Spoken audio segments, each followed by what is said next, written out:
Hi. That's Dan. Does anybody recognize Dan's car? You might have seen it if you ever went to a national event. Yeah, it's been to a lot. Get out of the way, Jimmy. Get out of the way. Trying. Okay, so Dan, how long have you had this car? I think about 12 years. 12 years? Yeah. And so it's a V8 Falcon It's a Sprint. Sprint, which was what does that mean, Sprint? Tell us about it. Sprint was kind of a trim package, but also every Falcon Sprint had a V8 engine, which was a 260 with a 2-barrel, and it would come either with a 2-speed automatic, a 3-speed on the floor, or a 4-speed on the floor. And what's this one? This is an automatic. It was a 2-speed automatic. Okay. So it's still somewhat original, or what's been changed? All the body stuff is what it came with. Yeah. So the steering wheel was a wood green steering wheel. Yeah. It had a deluxe interior compared to the rest of the Falcons. Most of them had bucket seats, but they didn't have to come with bucket seats. Mine probably didn't. Yeah. Um, So it goes down the road pretty good? It looks like you got nice tires on it. Goes down the highway good? Yeah, I've been coast to coast with it 4 times working at the races. No way. Yeah, 4 So- times coast to coast. So that's why I mentioned that if you went to a national event, you might have Hampton seen this Beach, car. New Hampshire, and 3 weeks looking at the ocean, and Yeah. 3 weeks later been looking at the Russian River going out into the Pacific Ocean where the seals all lay in the sun within 3 weeks. So Within 3 weeks. So, I haven't mentioned this, but if you don't recognize Dan, he actually works for the NHRA. So I don't know if we're gonna get, you know, ousted or anything from going to NHRA tracks, or he's gonna get fired maybe. I don't know, but I think this is all legal. I'm not 100% sure. But Dan, I'm off work. Dan's okay. Dan's off work. Should I turn my hat around? I know you got NHRA right on your chest. You can't Well, turn your hat around. This is a fan shirt. Oh, okay, it's a fan shirt. You're right. You're right. Okay. Anyway, so let's look at Dan's engine. So with this little engine and this little car, Dan drove this thing coast to coast, and I know it stands out obviously at the races. Something else comes up now. Oh, it's Len. How you doing, Len? We're interviewing Dan. So. Oh, I'm sorry. We're doing a feature on my car. It's a cool car. I'm going to leave then. I intended to come see it today. Hang out for a while. I changed the gears in the trans. You so, changed it? Yeah. You're telling the world you changed the gear in your trans. So we'll see what happens on Wednesday. Okay. How so do you do that? You have to take it apart, and it's different planet gears. So you have the Ford same make? transmission, but you changed the gears in the transmission that you ran in the car. Yeah. C4? Yeah. Took the 245, 145s out and put Hey, you're rolling. half time. Can't get there. All right. You guys have a good time. This is Yeah. a nice truck.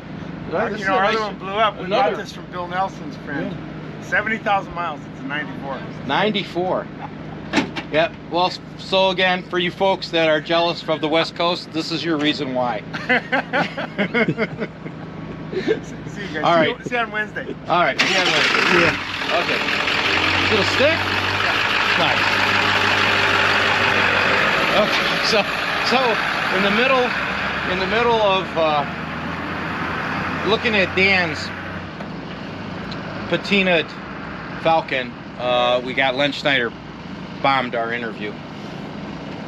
Anyway, He photobombed us. he photobombed you. Showing off his You cool can't- Ford. Yeah, you got a cool truck too. Now, All right. I Tell us more. I bracket race this car, Yeah. but I don't shift it at 9,500 RPM. Oh, come on, man. I shifted at half of that. Okay. I shifted at 4,800 RPM. Oh, okay. It So runs- wait a minute, you drive coast to coast and you bracket race it? Yes, I changed the back tires, and I put that little shift light thing in there. I can install it in about 2 minutes. And so how fast does the car go? It runs 1330s at 102. Oh my God. What do you get for, what do you, What do you get for fuel economy when you're on your road trip while traveling with the NHRA? Right now, the 340 gear gets 18 miles per gallon. It's not too bad. It idles at about 20 inches of vacuum. And by the way, it runs 1330s here in Las Vegas. How you doing? So if I went back where you live in Michigan, it'd probably run a little quicker. Yeah, well, just race it at Pomona once in a while. So what engine's in here now? It says it's a potpourri of Ford parts. Okay. So it has a 97 Explorer short block. It has 1970 Ford 302 heads that cleaned up the bowls and put stainless valves and springs for a roller cam.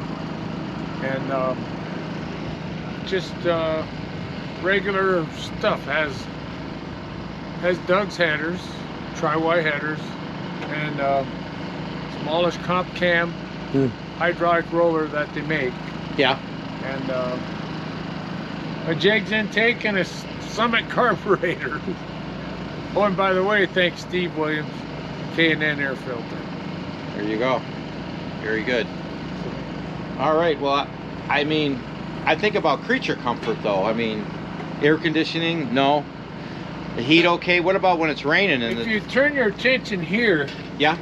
This is an aftermarket cruise control, which to me is more important than air conditioning. Oh, okay. Because your foot really gets tired on this old car. Sure. On the gas pedal. Sure. So I do use that when I'm traveling. Okay. Okay. And I like to travel at night. Cooler. So it's cooler. Rolling. But again, sometimes you get situations where it's raining, you need defrosters. Is it adequate? Keeps you from getting in trouble? As long as I got a towel in there. Oh, you need a little bit of a towel to help you out? Yeah, I carry a towel with me. Okay. You know, I mean, what did they do in the old days? Right.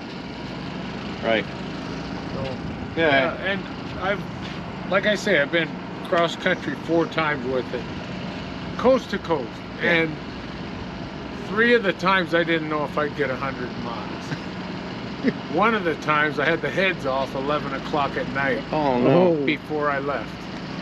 Brand new engine, 0 miles, heads weren't right, they wouldn't idle, they had no power.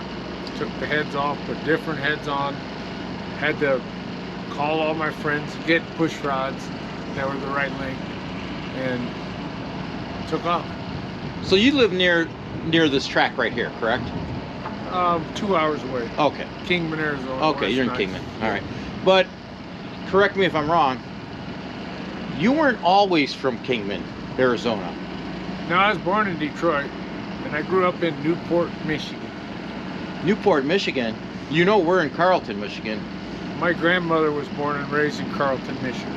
That's almost unbelievable.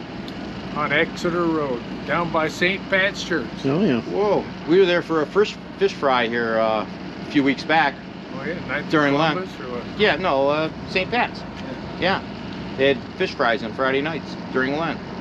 Yeah. I have a lot of family still in Michigan, some in Carlton, some in Newport, and so you and Bob Lambeck share something. yeah, we all know where Level Pebble is. Level Pebble. Yeah. Okay. There's a question that you have to answer in the comments below. Yeah, comments below. Where is Level Pebble? What's the proper name for Level Pebble? I guarantee you Dan knows and Bob Lambeck knows. Right, so you have to answer that in the comments below. All right. Yeah, we're not going to tell you. All right, very good. I think we'll wrap this up. Thank you so much, Dan. So I just wanted to say that next year, 2024, will mark 50 years since the first day I went down a drag strip at Milan Dragway in Michigan. Nice. Our home track, basically. And 20 miles from the house. And off and on I raced for several years, but now I race as much as I can. Yeah, very good. All right, thank you. Thanks, Dan. Appreciate it.